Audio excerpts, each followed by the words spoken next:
So here's our agenda for today.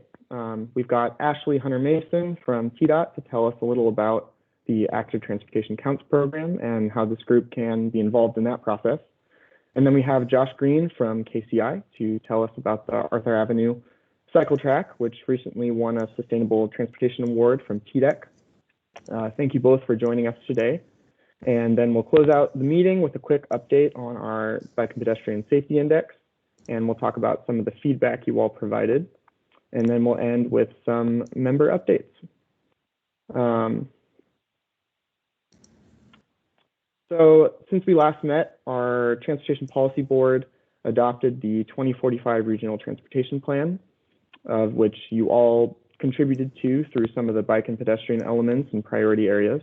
Again, I wanted to thank you all for the work this group contributed to in developing the plan. And then since last meeting, Ashley Reeves from our data team and I presented the Bike Pedestrian Safety Index, and you all had a chance to provide us with some feedback on the index through a survey, which we'll talk about later in the meeting. But without further ado, Ashley, if you're ready, I'll let you share your screen and tell us a little bit about counts. All right, thank you very much.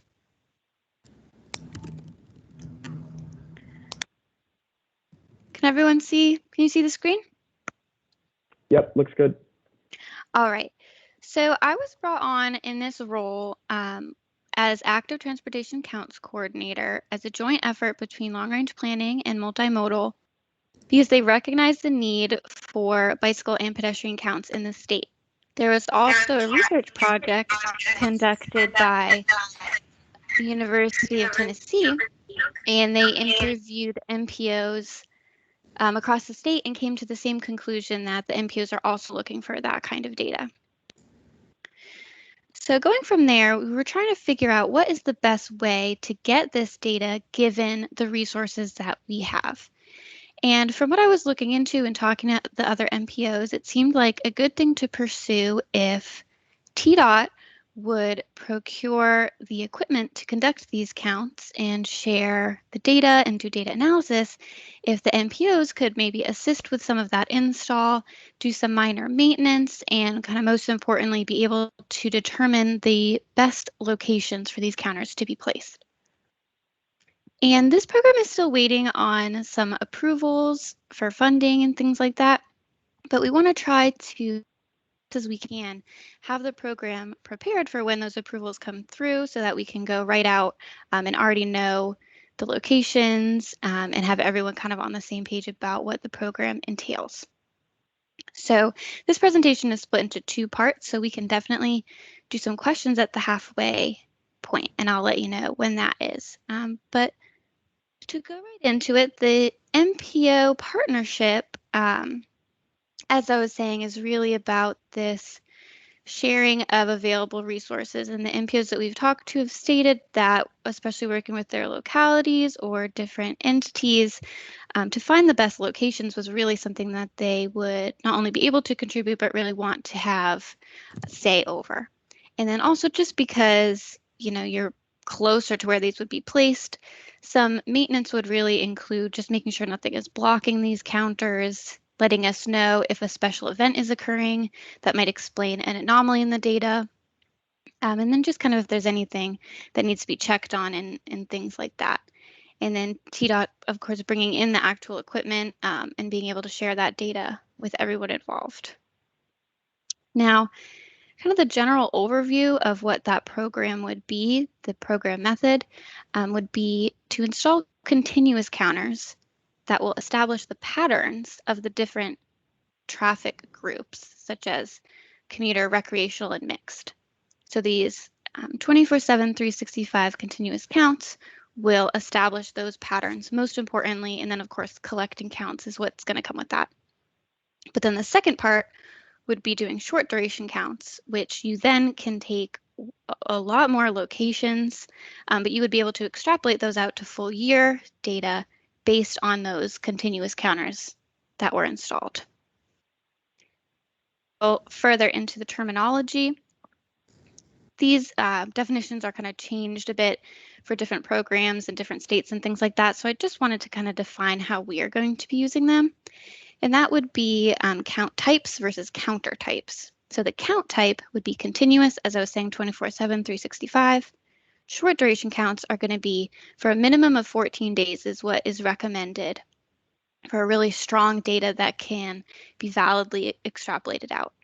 And then your manual counts are shorter counts than that, human observation. These can't confidently really be extrapolated out or compared year to year necessarily. So they're not really what we're looking to pursue moving forward, but existing manual accounts is definitely something that can bolster the program moving forward. And then your counters are portable versus permanent. Kind of self-explanatory, but you can move your portable counters around. You can also keep them out for longer periods of time, but there's a lot of flexibility there versus your permanent counters will be permanently installed into the ground. The difference here also, permanent counters are always going to be continuous counts. Makes sense because they're permanently out there. And your portable counters can actually be used for either continuous count or short duration count, just depending on the upkeep that we'll be able to put into those. Look at the specific counters I'm talking about. Your portable counters, depending on what company we go with, would look something like this image here. You have your infrared sensor in this box. You have pneumatic tubes. They work together to be able to separate bicycle and pedestrian counts. This install is pretty quick and easy. It needs to be fixed to an existing post, and the tube's nailed into the ground, but again, easy to move and easy to put up. And they are battery operated. The data will transmit wirelessly, and that is intervaled into 15-minute sections. And it can differentiate direction as well as I was saying, mode separation.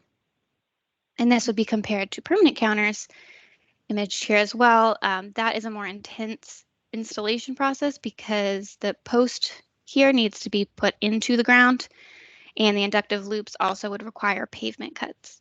The technology behind both is pretty similar. Again, there's an infrared sensor that will count anything that crosses the beam. And then the inductive loops detect just bicycles, and then that's just subtracted from the infrared count to separate those two different modes. But similarly, battery operated, same wireless data transmission and intervals, and same separation with direction as well as mode. The timeline of this project can only be broken down into 3 phases. So I was speaking before about continuous counts being kind of the foundation and pattern building, but we would break that down into doing portable continuous counts and permanent continuous counts, because we're not necessarily at a place where we can accurately predict the exact locations that we want without having any data to go off of first. So we'll want to start with equipment that we can move around.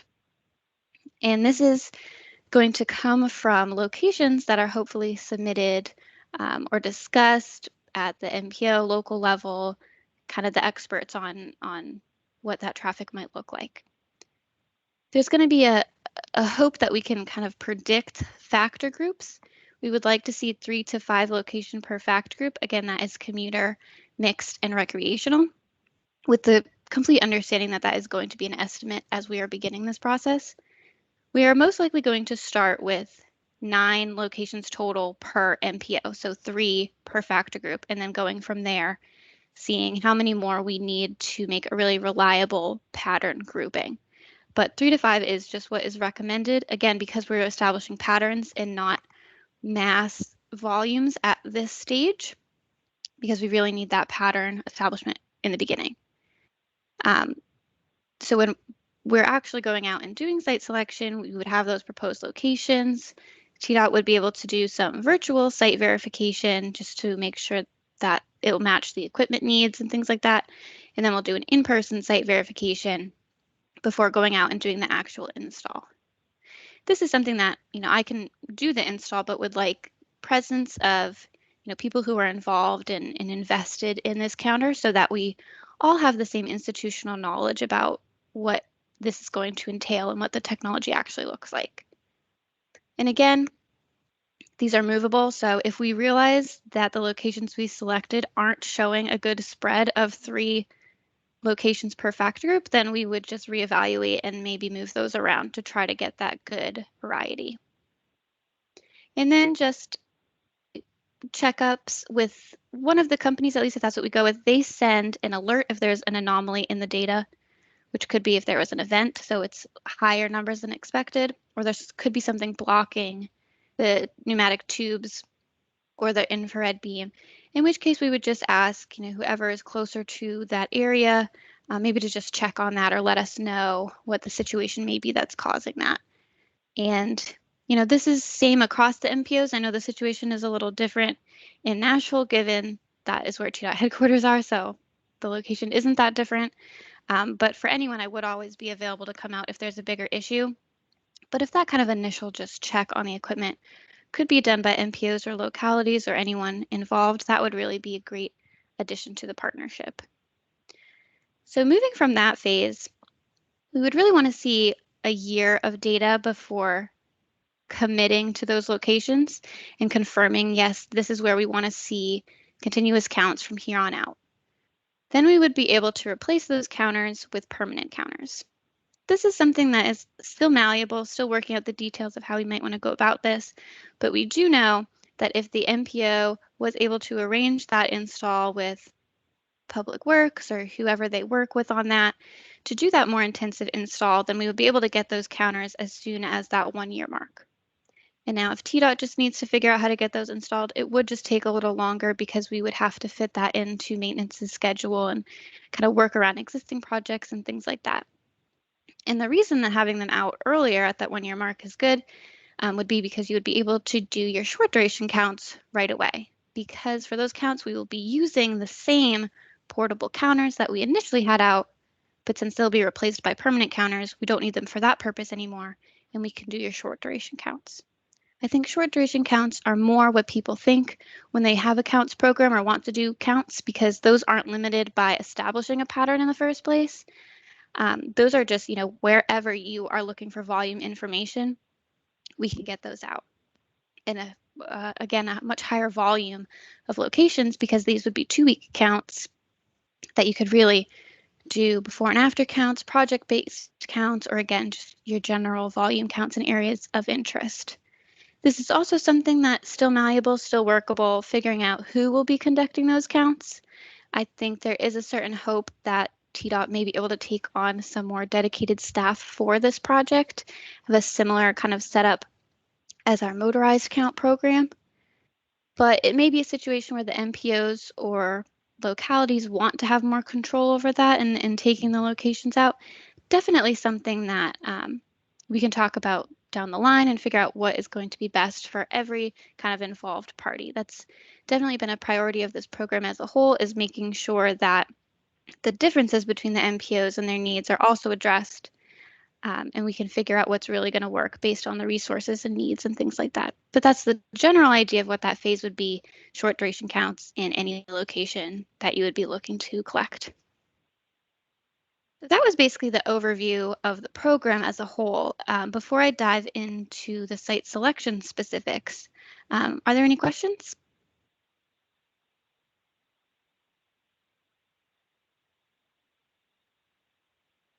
Okay, I will just continue on. Oh.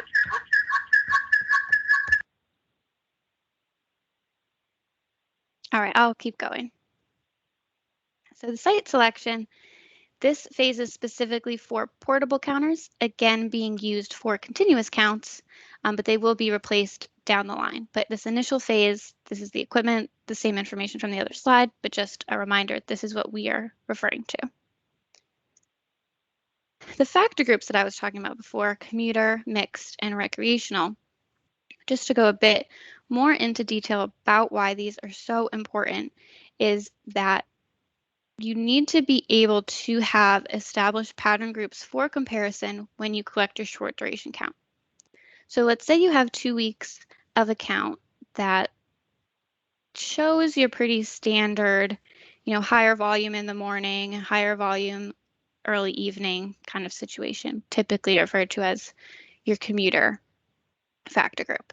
So if your 2-week count looks like that, but you were to kind of extrapolate that out for the year based on an arbitrary other count that shows the full year, that's not going to give you the strongest data. You want to be able to say this pattern in this short duration count matches another pattern that we have that was taken over the entire year.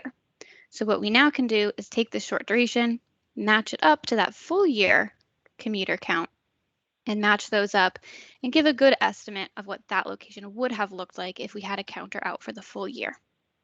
And that goes for all three of these groups. This is another thing that is still malleable because this type of program, it doesn't exist in great numbers in this country yet. And so a lot of programs are kind of figuring out the best way to go about this as we move through the program. And the recommendations at this point are to use the factor groups that exist with motorized vehicles.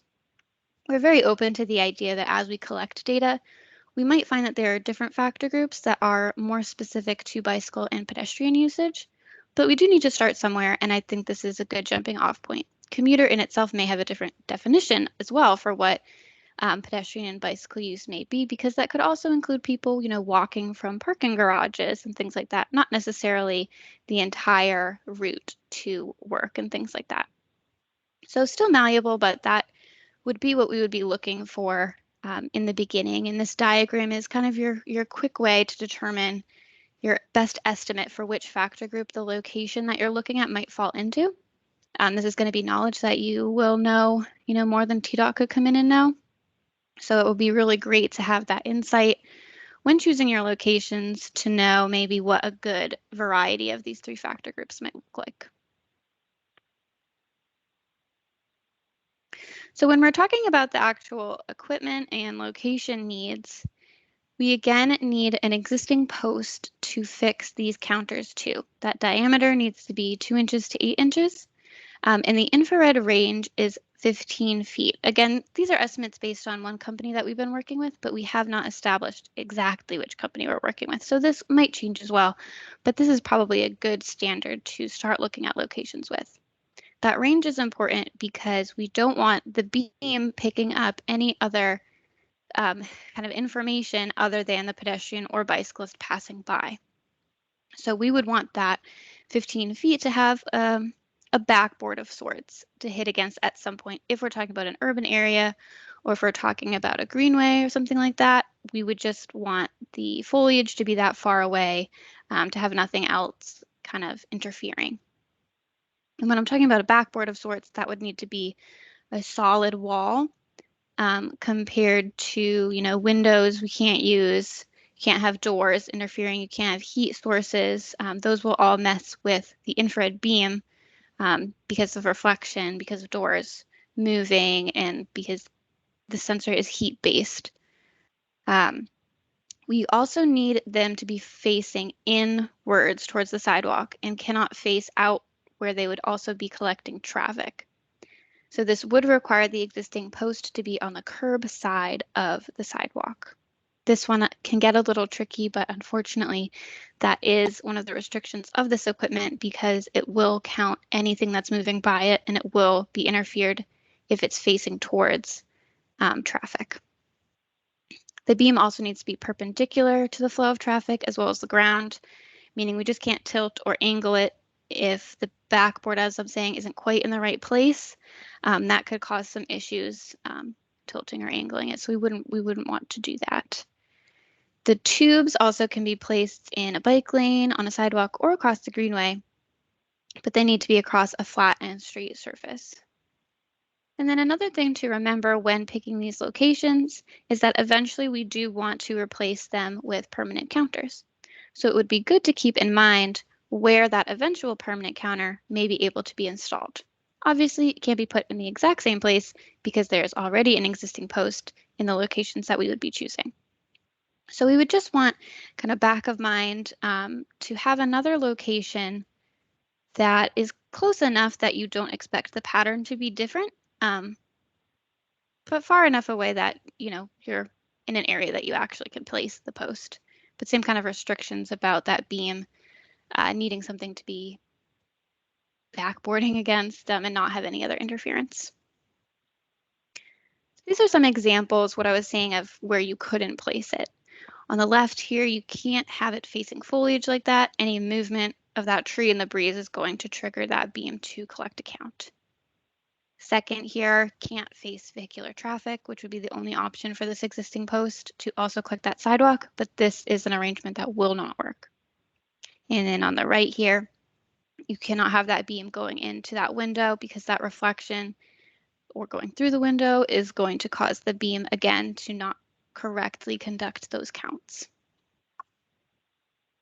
And then lastly, this is just an example of what would be really great to see once you might have some locations to submit, just to kind of keep things organized, would be if, just a short description of the location, the coordinates of where you would want the portable counter to go. This would just be, coordinates from Google, nothing too serious, just so we can do our virtual review before coming out. Permanent coordinates, this isn't as important as I was saying before, but it would be really helpful if you did have an idea of what might work for the eventual permanent install that has its own post as opposed to the existing post. And then talking about posts, the information about the post that you think would work to attach this portable counter to. So if that's a utility pole, light post, things like that, you could just list that. And then which factor group you think will be represented. And then just a general kind of why you think this is a good location, just so we all have a good share of information and know kind of what we're getting into and what we're hoping will be represented. That's really the overview and some of those specifics for site selection. So are there any questions I can answer? Thank you, Ashley. We've got one question in the chat from Robert. He says, the slideshow counts conducted for greenway facilities. Just want to make sure you're also planning to count bike lanes. I think you mentioned that. And also, it's my understanding infrared can't distinguish between bikes and peds. This seems like a problem for many facilities. Studies show that tubes are most accurate for short-term counts for facilities like bike lanes, so want to make sure accuracy is accounted for. Yes, the infrared doesn't differentiate. That's why both equipment types are partnered with something that will count bicycles, pneumatic tubes, or inductive loops. Both of those only count the bicycles, and then they subtract that from the summary infrared count to have your separated pedestrian and unseparated bicycle count. As far as greenway, yes, they would be conducted in greenways, bike lanes, anywhere to kind of get that good spread of counts. The thought is recreational counts would probably more be on greenways, but then your commuter estimation would most likely be on bike lanes. The tubes don't have to face the same direction as the infrared beam. So you can have your infrared going in onto the sidewalk to collect your pedestrians and the tubes out onto the bike lane to collect those counts. And it's a slightly different tube if you're anticipating that motorized vehicles could potentially pass over that tube, just a stronger piece of equipment than the tubes that would be on greenways or sidewalks. Was that all the parts of the question? Yeah, that was perfect. Thank you. So just to be clear, for the BPAC, what we'll be looking for going forward in this process is your help with finding locations. And so that's why I asked Ashley to come today to give us an overview of the program and exactly what will be involved, and so that you all know that when we do ask for help in determining locations, that you all will be involved in that process. Bill, looks like you have a question. You can go ahead. Yeah, my question is about reporting data.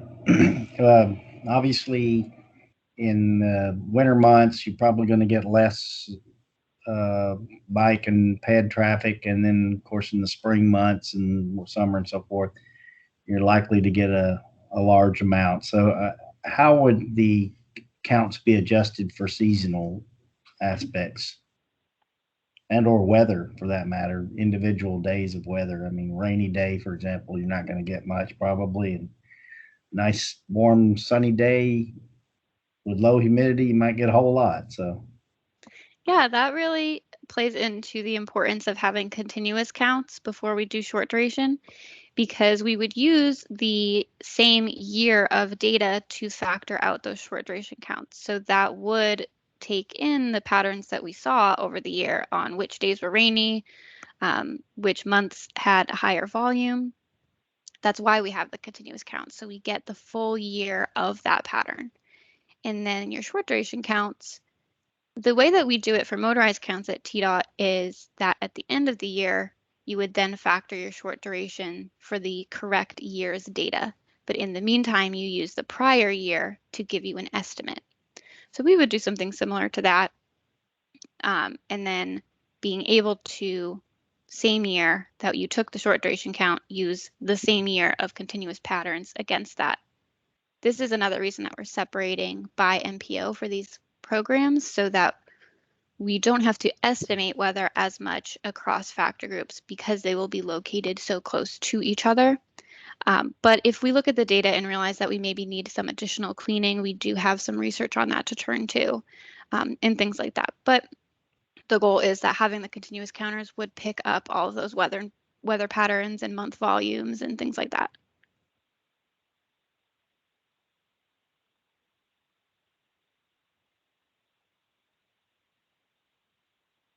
Does anyone else have any questions for Ashley?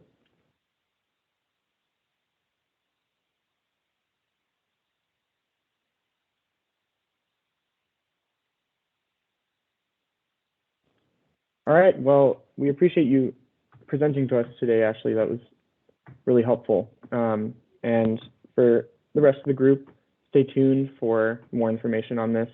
We'll be reaching out pretty soon with site selection, with a site selection activity so we can get your feedback on where we should place the initial counters. But if nobody has any other questions, we can move on to Josh's presentation. Josh, if you want to start sharing your screen, we can make sure we get you all set up and you can go ahead and start. All right. Let's see. Hopefully my audio is working okay and can see my screen. Just maybe confirm. Yep, looks good. Okay. Appreciate Daniel and Sean for inviting us to talk about this project that was recently completed middle of last year. Kind of a tough year with the tornado and the coronavirus stuff going on. So it was kind of a good opportunity to talk about this project. So moving on. So kind of set some background. This neighborhood, just like a lot of other neighborhoods surrounding Nashville's urban core, has kind of gotten some popularity from development and popularity growth. But we kind of wanted to take an opportunity to kind of get into what made this area unique and some of the history behind North Nashville, and just maybe some of the gentrification that's kind of negatively impacted the neighborhood over time. So KCI's role ultimately was to provide design services, but our ultimate goal was to address some of the shortcomings this area has experienced over time.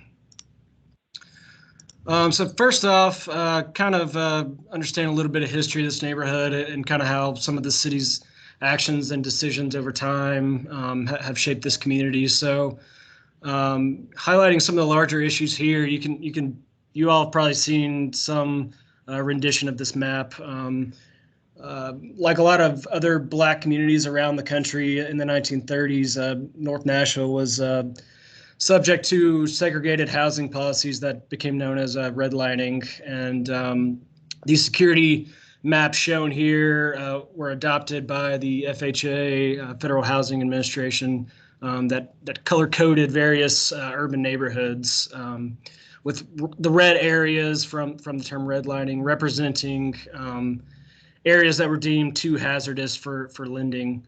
In cities nationwide, these were invariably poor and Black communities. So this policy not only excluded African Americans from home ownership and the chance to accumulate wealth, but this policy also discouraged investments in these neighborhoods. So conversely, the green areas were considered high demand areas, and these were almost entirely white areas. The blue were kind of low risk areas, and the yellow areas that bordered the predominantly Black communities were considered to be areas of decline. So these security maps here kind of drove the disinvestments in some of these communities that we kind of still see today. So today, when we think about Nashville, North Nashville specifically, we can kind of see some of the gentrification and displacement that comes along with Nashville being an it city. So this map on the right, we can see that some of the suburban neighborhoods have seen an increased population growth from 2000 to 2017. These areas used to consist predominantly of white residents, have experienced an increased share of Black, Hispanic, and Asian populations. So this is due to white populations moving into more urbanized city neighborhoods and kind of altering the social class of those communities. So. And this slide, as I previously mentioned, some of the white populations grew in various urban zip codes. This trend is being experienced kind of all over the country. Philadelphia, Atlanta, Denver, Chicago, you name it. As some of these downtowns are being revitalized, white homeowners are coming back to more urban neighborhoods with incomes much higher than existing neighbors.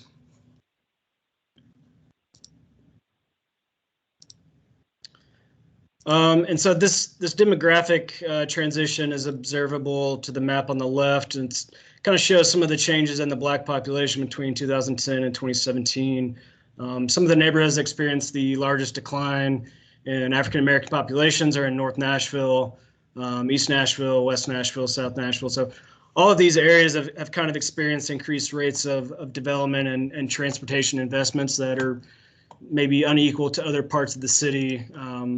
So as a result, some of the Black population growth is most pronounced in Antioch, Donaldson, Hermitage, Old Hickory, Madison areas.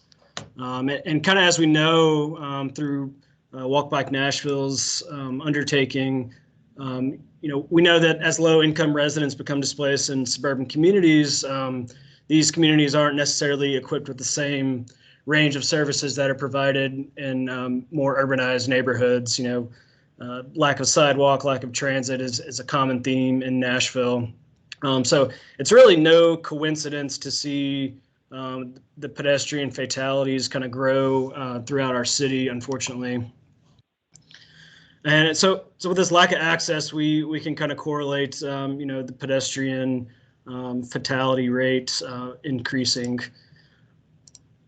And so when we speak of access, we can kind of understand that this is a sensitive subject for North Nashville, just with the construction of Interstate 40 and 65. This really had a substantial impact on a lot of U.S. cities that often slice through, minority neighborhoods. North Nashville is definitely no different. With the construction of the interstate in the 60s, that all but removed a collection of vibrant Black neighborhoods. So this image here just kind of shows, an area of North Nashville prior to the interstate's construction. It was interesting to note that Nashville's Black population remained pretty sizable up to the Civil War period, and it really experienced a lot of post-war growth, tripling in nearly 3 decades after the war. So in this post-war era, you kind of saw the thrivance of Fisk University, Meharry Medical College. These areas kind of served as a beacon of higher education. Hadley Park was one of the first Black public spaces, public parks for Black residents.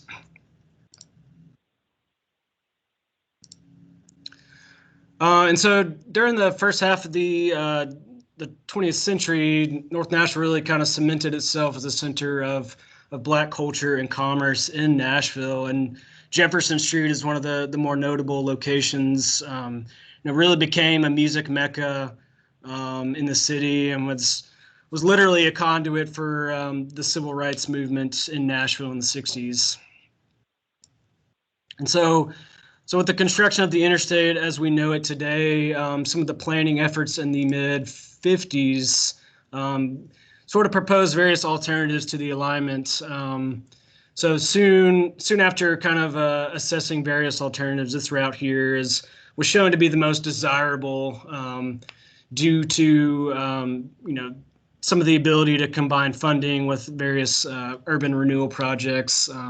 But this route kind of cut through North Nashville directly, crossing 28th Avenue, bisecting Hadley Park, Jefferson Street, among other important routes in North Nashville. So some statistics that really were striking was this roadway eventually displaced 1,400 residents, 620 Black homes, 27 apartment homes, 6 Black churches, and dead-ended 51 local access streets. Another little bit of history that I thought was interesting. This kind of shows maybe some of the alternative routes that were quote unquote explored.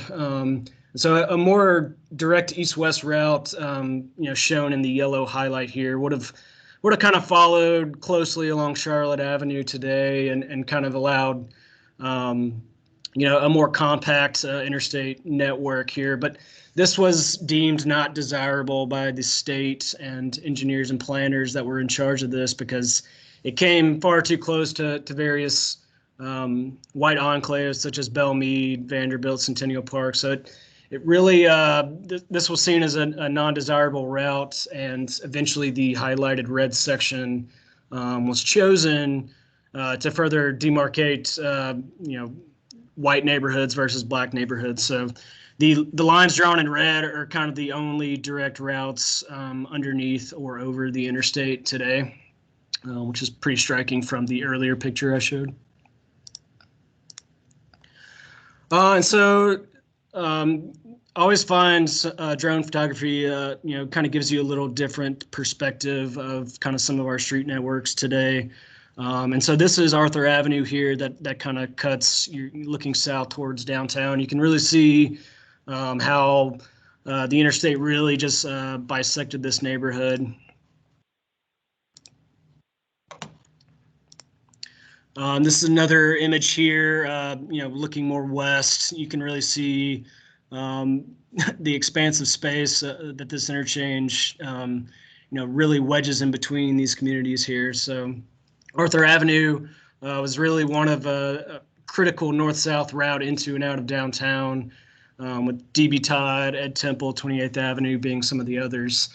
So these overhead expressways and interchanges really, at one point in time, single-family homes once stood in these areas. So. And so today, this was kind of the topic of this presentation was Arthur Avenue. And so one of the things that you kind of can see right away is that, it was a very wide street, almost 50 feet in width, and all but prioritized motor vehicle travel. This became commonplace in a lot of different parts of town, as we all know. So KCI and myself, we worked with Metro Nashville Public Works and Planning Department in 2017, 2018, and really undertook an extensive public engagement period that we kind of wanted to establish, neighborhood goals and objectives for this project. But before kind of engaging ourselves in this way, we kind of wanted to gather some baseline data and information to maybe justify the street's transformation. So here, it's kind of just some clips from our feasibility study with some crash data, traffic volumes, traffic speeds. So this is kind of just a snapshot of what we collected here, but we did not experience any pedestrian or bicycle crashes, but I'd be hard pressed to believe that many people felt comfortable the way the street was designed beforehand. So the zero crashes wasn't taken as this road is functioning properly as it was. And to give an idea, the traffic on this street was about 4,600 vehicles per day, which is just kind of on the lower end of the spectrum. This route wasn't deemed as a cut through from north to south. I think Rosa Parks to the east and DB Todd to the west really kind of funnel a lot of the traffic volumes in and out of this neighborhood. And so here's some speed data that we had collected. You can kind of see in this column here our 85th percentile speeds, which is typically what the posted speed limits are set as. It's really kind of hovering around the 33, 34 mile per hour data set. So we really didn't experience a whole lot of speeding out through here with our data collection. This table here does show that the speed range between 36 and 40 and above, roughly accounted for about 12 to 13% of the traffic that was collected along this route. And so kind of talking about some of the project in general, I think we recognize that this was a little bit more about transportation. From its conceptual stage, this is really a true community partnership. We really connected with neighborhood residents and multiple government agencies and nonprofits, including Public Works and Parks, Metro Arts, Cumberland River Compact, WeGo, Turbo, Civic Design Center, Walk Bike, as well as Councilmember Freddie O'Connell. So it was really kind of a bigger project in total than just bike lanes. And so we had kind of taken some of the past successes and with this project. So having been identified in Nashville's walk and bike plan, some of the initial design concepts were undertaken by Turbo Nashville and Civic Design Center.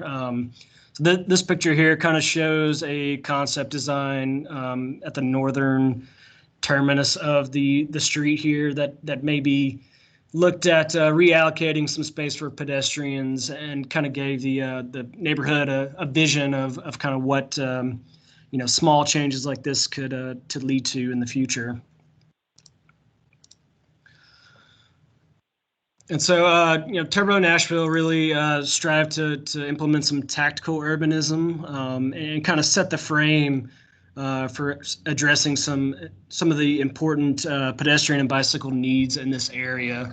Some of the lessons learned from this pilot really drove some of the design aspects of this project. So this part was really invaluable to have some support already in place.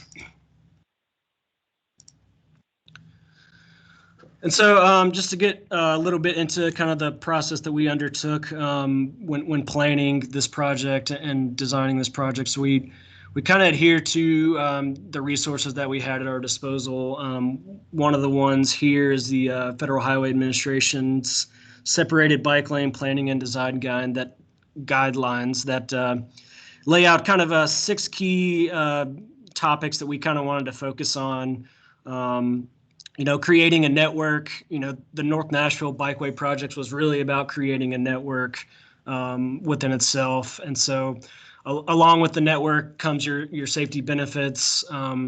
We really tried to deploy various design aspects throughout the entire region of North Nashville here, and really wanted to consider some of the existing and potential users of these facilities.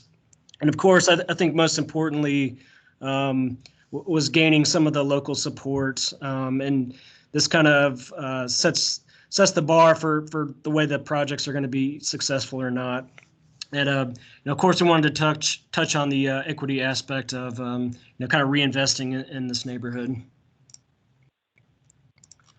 So this image here kind of just gives you a more large-scale viewpoint of the network connection within this community here. And so we really thought that having this aspect of the project would lend itself to be a successful network of projects. We wanted to create various linkages that are accessible by bicycle here, and so the lettered routes coincide with some of the on-street bike facilities that were being designed and constructed in North Nashville. And I believe all but Monroe Street have either been finished or have been undertaken to date. So once these kind of facilities are on the ground and kind of complement your greenway access, park accesses, and neighborway streets, more calm streets, really provides a low stress network connection throughout North Nashville.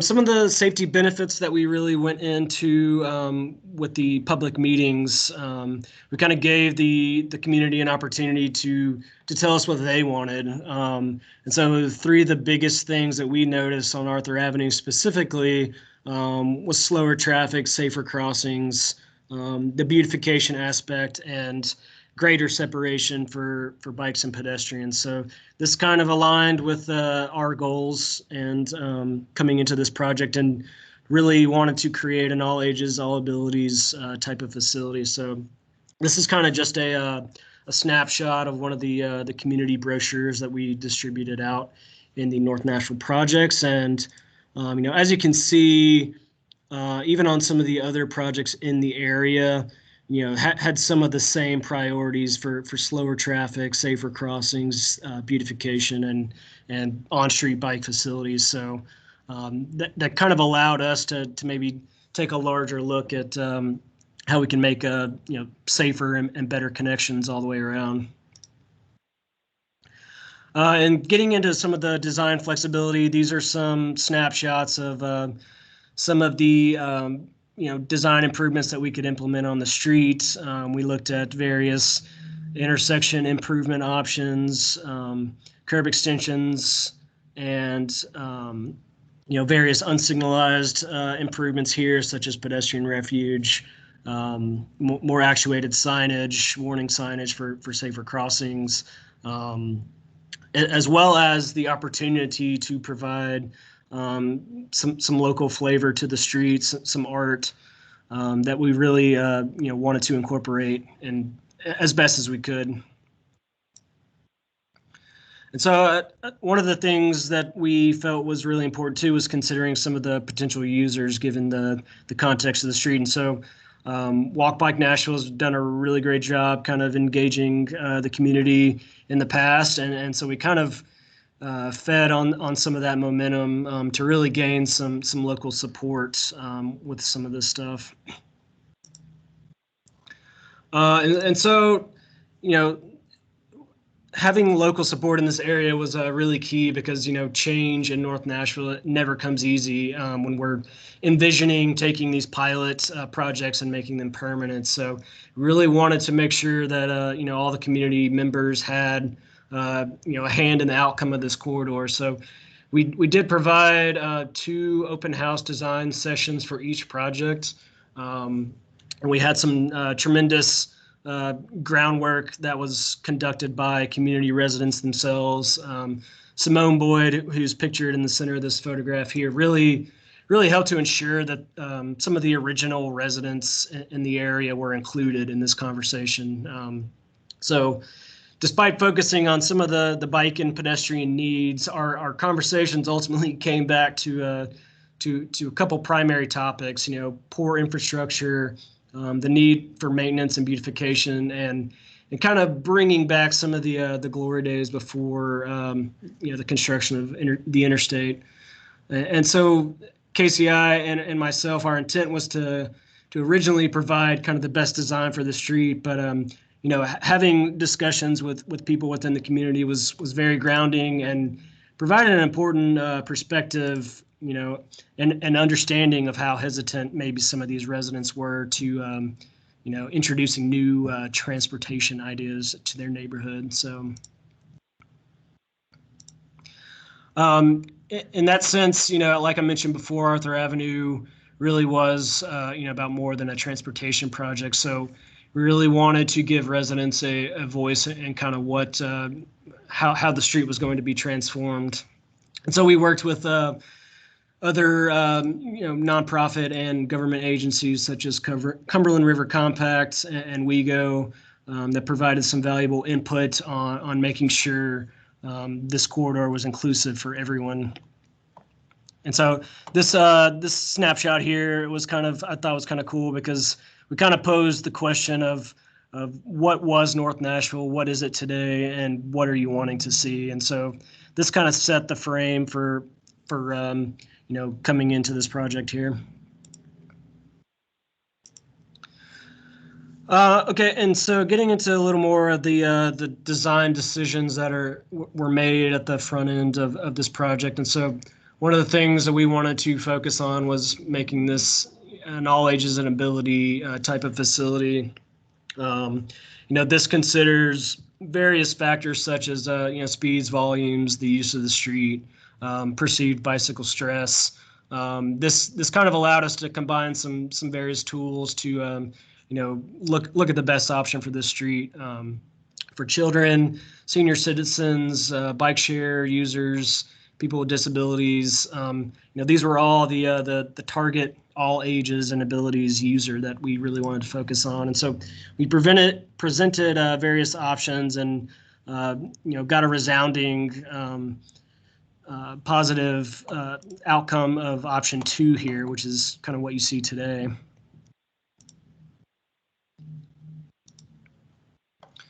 And so during the planning and evaluation stages, we kind of assessed some of the advantages and disadvantages of maybe implementing some additional traffic calming elements in conjunction with the bikeway. We posed some mini roundabouts to kind of provide some beautification aspect and slower travel speeds to the community.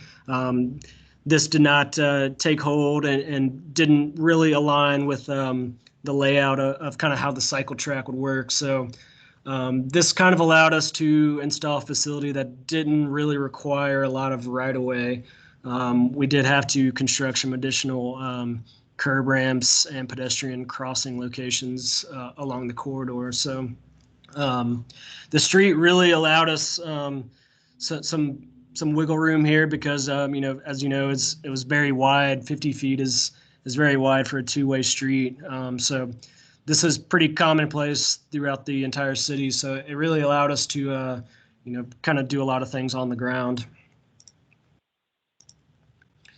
And so some of the important design aspects that we had to ensure were some of the driveway and intersection conflict areas and making sure that we kind of maintain some of the clear zone areas with the driveway access points and the terminus at Monroe Street and Buchanan Street to the north would eventually become some level of protected intersections once those two facilities would be completed. So kind of gave us some flexibility at both ends of the corridor here with mitigating some of those conflict points. Pedestrian crossings was another big thing that we included. Access to the park and the community center were two big things that residents were concerned about. And so we tried to incorporate as many of those improvements as we could. Like I mentioned too, the Elizabeth Park Community Center did have some concerns for loading and handicap access. So in conjunction with the various design guidance that we'd had, we were able to kind of provide that area here with plenty of parking offset from the bikeway here. So and so kind of wrapping up, looking at this area overall, we all kind of wonder how much this stuff cost and the implementation speed. We really kind of were able to get everything around $1.5 million, and that's engineering, design, planning, and construction. And so Monroe Street, Buchanan, Ed Temple, Arthur, and DB Todd kind of make up the North Nashville Bikeway core. And we're really able to provide almost 24, considering both directions, lane miles of bike lanes in this neighborhood. So, and with that, that's all I got. I'd be happy to answer any questions.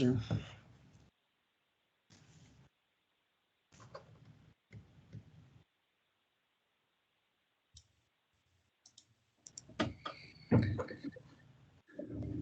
have a question. Have you had any reports? I'm getting some feedback. Echo, I guess. Uh, any data that indicates changes in accident rates with bikes and pedestrians, particularly having bicyclists travel in the separate lanes, not with the flow of traffic?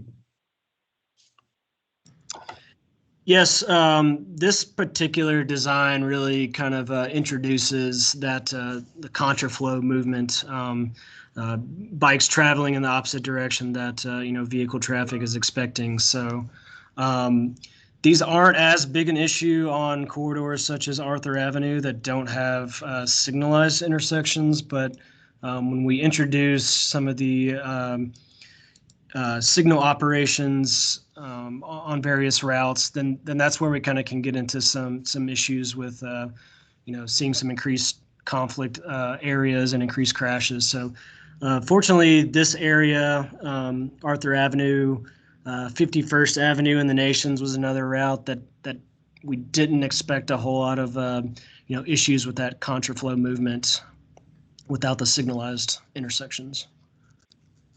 So people aren't having troubles having to come up to a T intersection or plus intersection and having to essentially look both ways for not only motor vehicle traffic, but bicycle traffic and, of course, pedestrian traffic. So there's a lot of decisions that I guess have to be made, even more decisions in that regard. So I was just curious if you've got enough data over a period of time to see any adverse patterns developing. Yeah, that's definitely a concern that we have, and we've really tried to push Metro Nashville to collect more data to provide more data on the safety and the success of these type of facilities. And so as designers and engineers, we do have some hesitation with kind of the two-way type of facilities because it does introduce another movement that maybe drivers and even cyclists and pedestrians aren't exactly used to. So having data moving forward on implementing some of these will be kind of really important moving forward. So we're kind of looking forward to obtaining more data as time goes on. Okay. Josh, we've got a question from Councilwoman Henderson. She asks, what are the speed limits on all the associated streets with the project?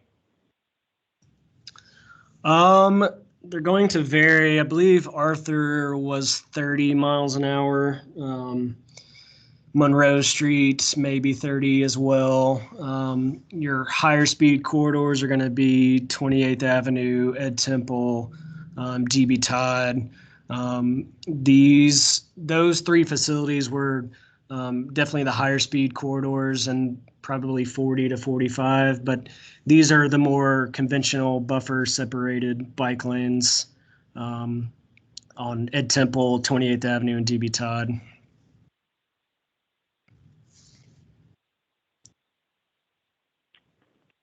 I've got a question. So on the other North Nashville projects, do you know if the public engagement process was as robust as it was for the Arthur Avenue, or was the methodology sort of applied consistently across all of the projects?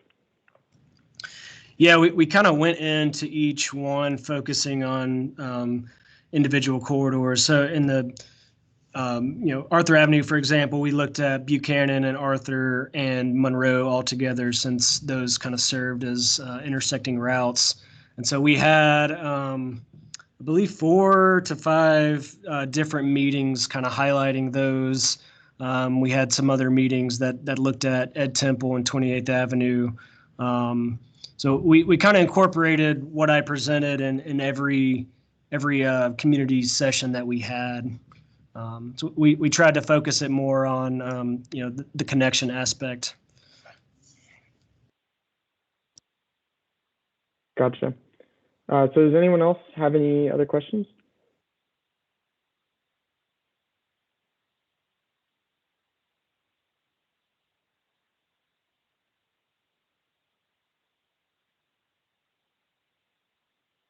All right. Well, thank you, Josh. I think it was really great to hear all of the history of North Nashville as well. I wish that every project that we saw had that in-depth research into how the community has changed over time and how we can reinvest in communities like North Nashville.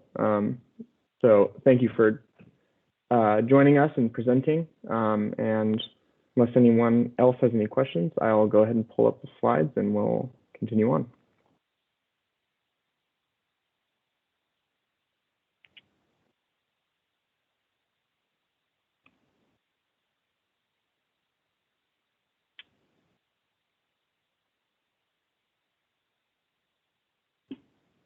All right, so back in January, we presented on a systemic crash analysis we've been working on and the susceptibility tool that came out of it called the Bike-Ped Safety Index.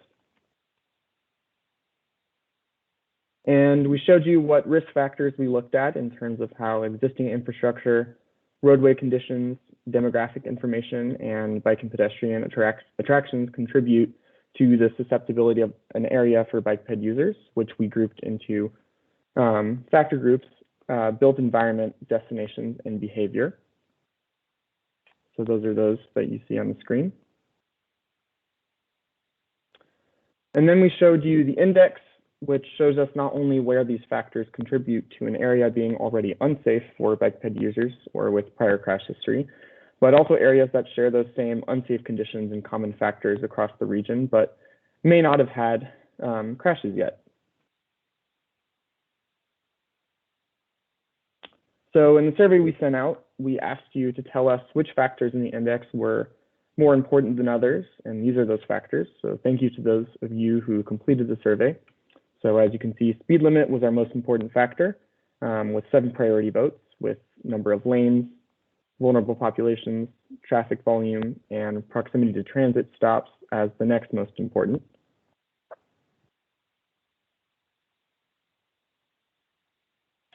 And then we asked you to identify any additional factors that we didn't include in our first iteration of the index. So the index captures physical roadway characteristics, pedestrian attractions, area demographic information, and crash history for the entire region. And the additional factors you all suggested are all good suggestions, but we can't capture all of them in the index. So I'll hand it off to Ashley Reeves on our staff to quickly explain what we can't directly capture. Thanks, Daniel.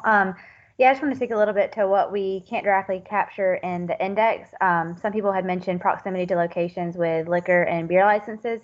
While we did look for that information in the info group data that we received from the state, we do have information on where there are liquor and beer licenses and those locations. And when we looked at how many bike-ped crashes were occurring within those close proximities, we could see that about 20% were occurring within a quarter mile and only about 7% were occurring within like 500 feet. But the issue is trying to determine if someone was actually going to that location and leaving that location or going into that location when they were hit. So that was kind of hard to capture. Time of day was very similar. We tried to get at that by looking at illumination of the roadway, but through trends data, but that wasn't as complete as we would have liked it to have been. So that was a little bit harder to get at. Same thing with weather conditions. This index was really looking at the roadway itself and characterizing the roadway. And we can't really characterize the roadway in terms of weather conditions, if that makes sense, but we can capture that when we look at trends within the crashes themselves. And then links to number of reported incidents and traffic violations. We just really don't have a database with that information available at a regional scale. And so that information was very hard to capture. So it was left out for that reason. And if anybody has any questions about any of those, please feel free to ask. Otherwise, I will hand it back off to Daniel. Thank you, Ashley. Before I move on, does anyone have any questions on any additional factors that they might have submitted? I have a question about the road. Maybe it's included in the physical roadway characteristics.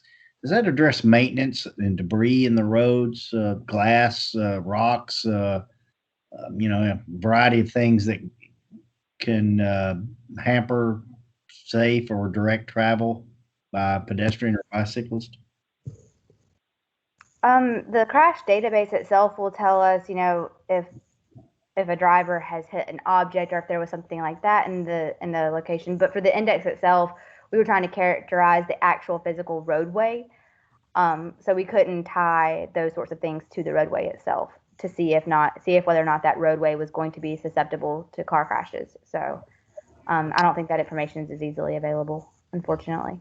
Well, I was getting more towards a cyclist or a pedestrian who would not use the bike lane because of its poor maintenance and would be more likely to have to avoid that to travel in the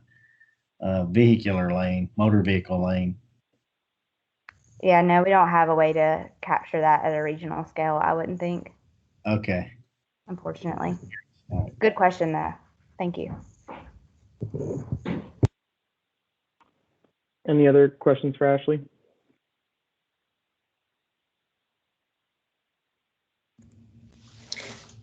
Daniel, this is Councilwoman Henderson. I'm sorry, I was trying to put my questions in chat, but I can't type fast enough.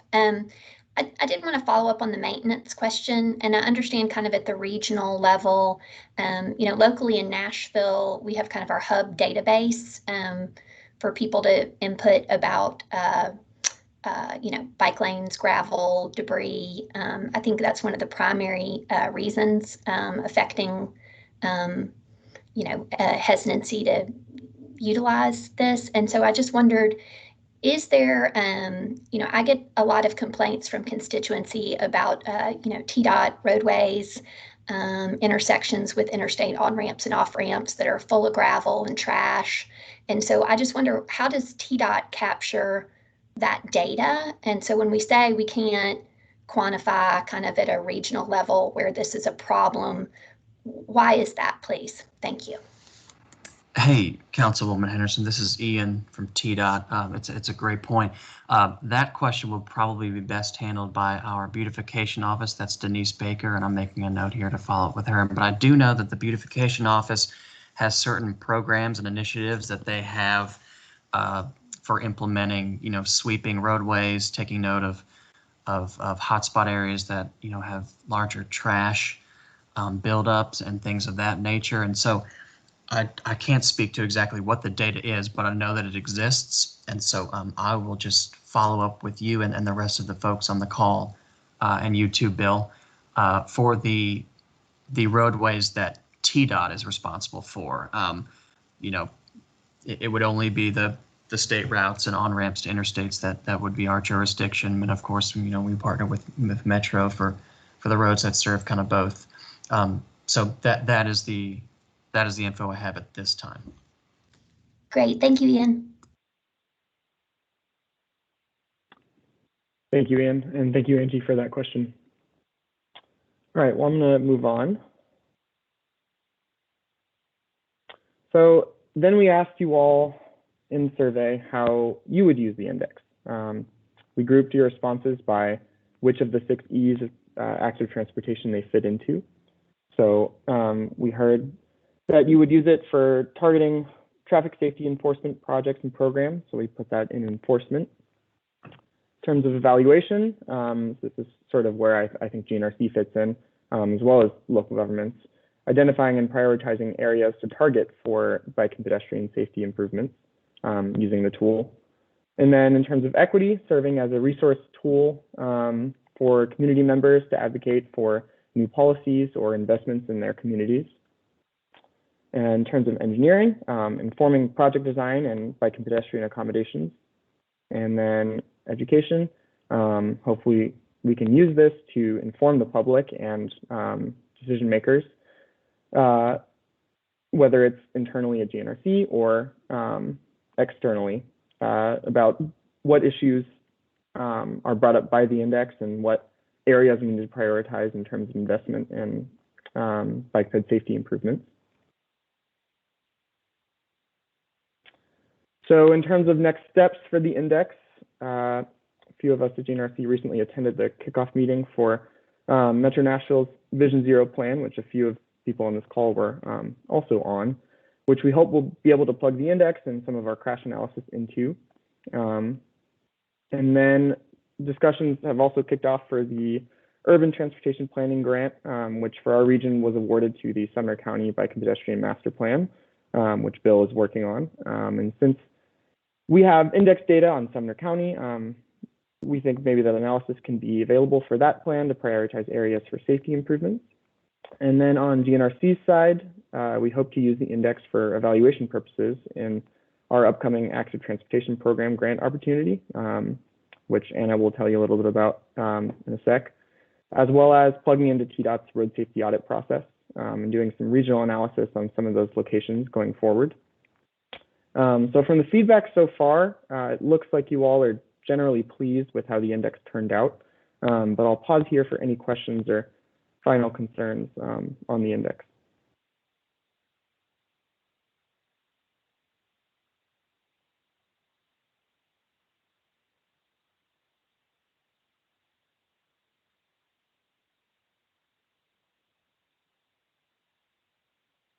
All right, well, feel free to reach out to me or Ashley going forward if you have any additional questions that come up on the index. So before I hand it off to any other members who have updates, I'm going to hand it off to Anna Emerson on our staff to give you a little bit of information on both the Active Transportation Program as well as the COVID relief funding that our region recently received.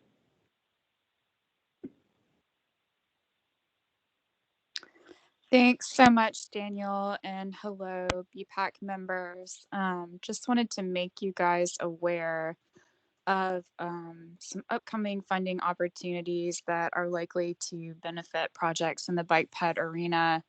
If you've been on BPAC with us before, you might be familiar with GNRC's Active Transportation Program. We generally solicit for project applicants for this program once every 3 or 4 years, as we build up a pot of money that we are able to award to these projects. Eligible projects, of course, are anything that improves availability, safety, and convenience of active forms of transportation. We take 10% of the suballocated funding that our organization receives from our main pot of funding, as well as all of the funding that we receive from the Federal Transportation Alternatives Program, and combine that to create the funding pot for this grant program. As we were sort of on the eve of starting to think out our upcoming call for projects for this grant program, we also received notification that we were going to be receiving a pot of money through the Coronavirus Response and Relief Supplemental Appropriations Act. They let us know that we were going to receive about $7.9 million through that program. We have amassed $14.6 million for our upcoming Active Transportation Program. So it's going to be a little bit different this time around, but we believe our tentative plan is to sort of combine the pots of funding for these two programs and most likely skew favorable project scores toward projects that are active transportation related.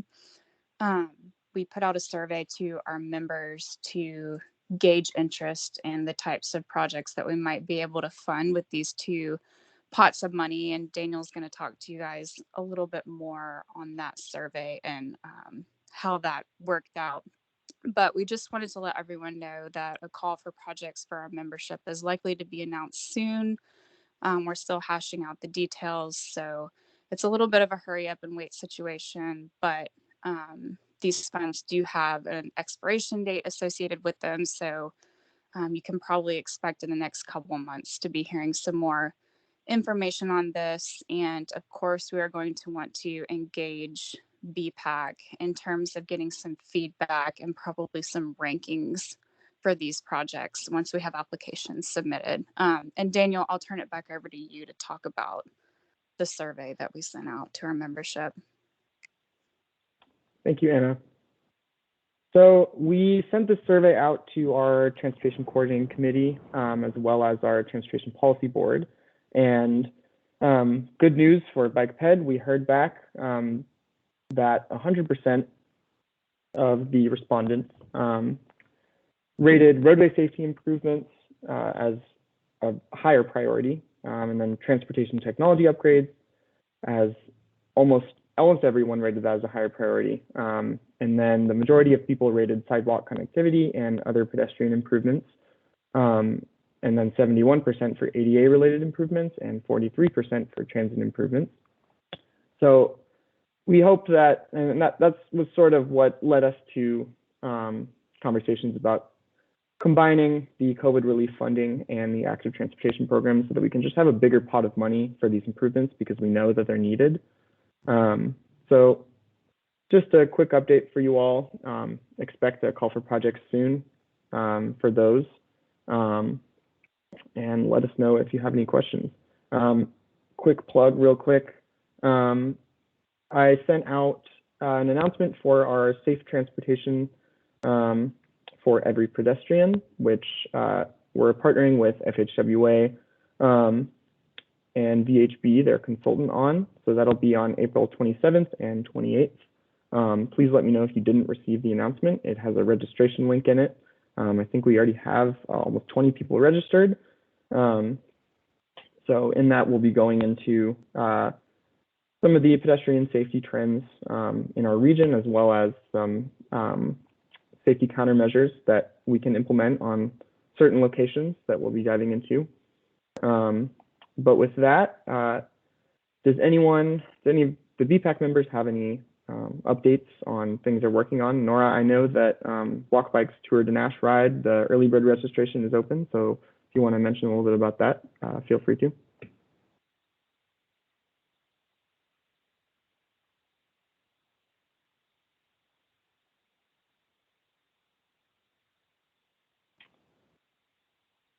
Looks like Nora might have hopped off the meeting, but I can send out some information on their ride if people haven't heard about it. I believe it's on May 15th. Does anyone else have any updates before we adjourn today? Daniel, this Bill over in Gallatin, y'all mentioned it that the Sumner County Bike Ped Master Plan, Active Transportation Plan, whatever it ends up being called, is kind of kicked off. The state selected HNTB with Alta to do the plan, and it's a pretty aggressive schedule. It's a 6-month program, so they will be hitting the road moving, or hitting the trail moving, I guess, or the sidewalk, and we're looking forward to that. And if you have any, even if you're not in Sumner County, if you have any feedback that you'd like to provide as part of that process, I hope you will join. Also, I was kind of curious with the COVID relief priorities, mingling the funds, some of which are 100% federal share, and I guess that won't be a problem in the regular active transportation 2080. I guess won't be a problem, but are we going to limit the COVID relief funds to some of those projects that fall into the categories that scored well in the survey? Bill, this is Sean. I can weigh in. I think we're still kind of thinking through this process. I think this is the input that I think it's headed in that direction where it makes probably the most sense to streamline these applications. The other thing I would mention is that the COVID money does not require a federal match, but I don't think that we've made a determination on whether we want to have the match or not. As you know, if we continue to utilize it like other grant opportunities and utilize the 80-20 split, we'd allow the money to go even further and kind of leverage that additional local funds. So I think that those are kind of some ongoing conversations as we flesh out the details. But those are all good questions and part of the considerations. Okay. I have one other thing I wanted to bring the attention of the committee as well. A couple of days ago, there was a story on public radio put out by Freakonomics.com, and they were talking about the safety of roundabouts versus signalized intersections and how pedestrians can navigate, what the difficulties pedestrians have with those and the safety aspects of those.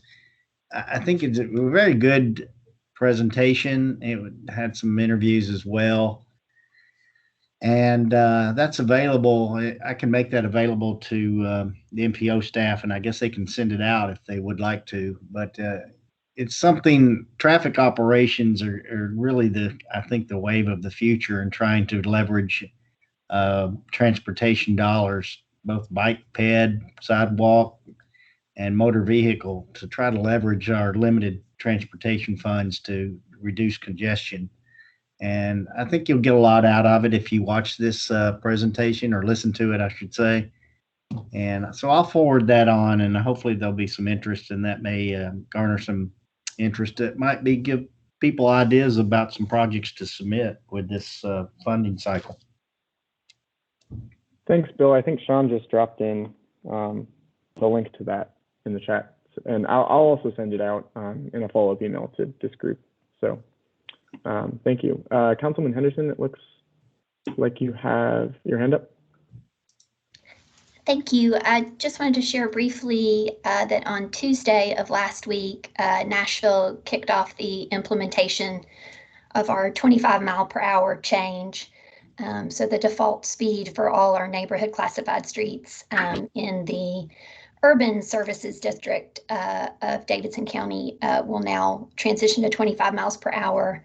We're doing that internally. I think the fiscal note on that was just about 85,000. And so we're kind of rolling it out in concert with our quarterly brush collection. So we anticipate it being implemented by the end of the summer.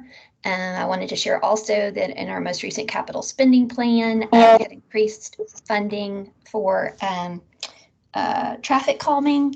And so, we have, I think, about 120 requests in the queue for that. It's a very, very popular program with neighborhoods. And as we transition to that 25 mile per hour, neighborhoods are absolutely still eligible, whether through traffic calming or just our traffic and parking commission, to have a 20 mile per hour speed. I've already changed some collectors in my district from 35 to 30. So it will be interesting to kind of see this culture shift, but I think it's broadly supported, and just wanted to give that update. Thank you. Thank you, Councilwoman Henderson. That's great news. I don't know who had their hand up first, but Ian and William, feel free. One of you, feel free to go first. Hey, it's Ian. I'll be real quick. Can I share my screen right quick? It'll take 10 seconds. Sure, go for it. Okay, thanks. This is an update on behalf of the multimodal division. You seeing that there? Yep, we can see it.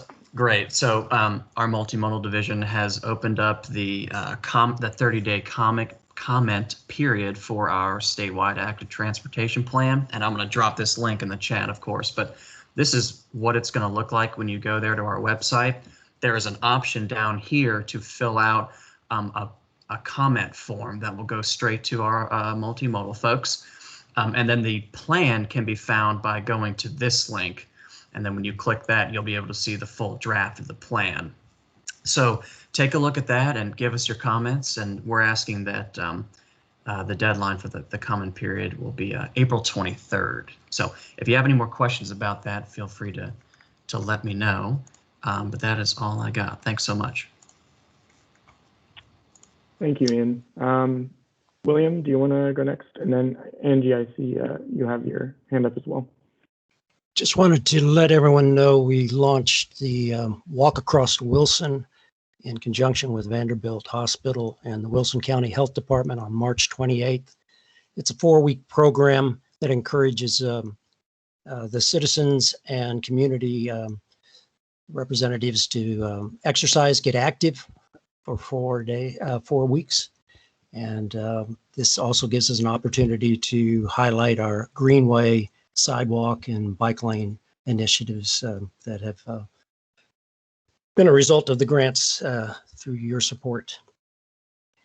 And also, the Volunteers will be hosting with the Historic Watertown, the Big Hill Challenge in Watertown, Tennessee on June the 12th. Registration will be open this week. Thank you. Thank you. Ian, do you still have something to say, or is your hand just left up? Sorry about that. Nope, hand was just left up. Cool. Does anyone else have any updates or questions before we adjourn today?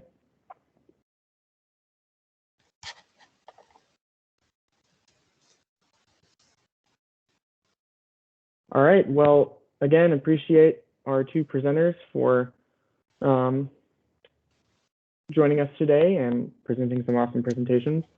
And stay tuned for some updates on our index and active transportation program. And we look forward to seeing you next month at the STEP workshop. So that'll take place of the April BPAC meeting, the 2-day workshop. So please let me know if you didn't receive that. And I hope everybody has a great rest of their week. Thanks. Thanks, Daniel. Thanks. Thank you. Thank you.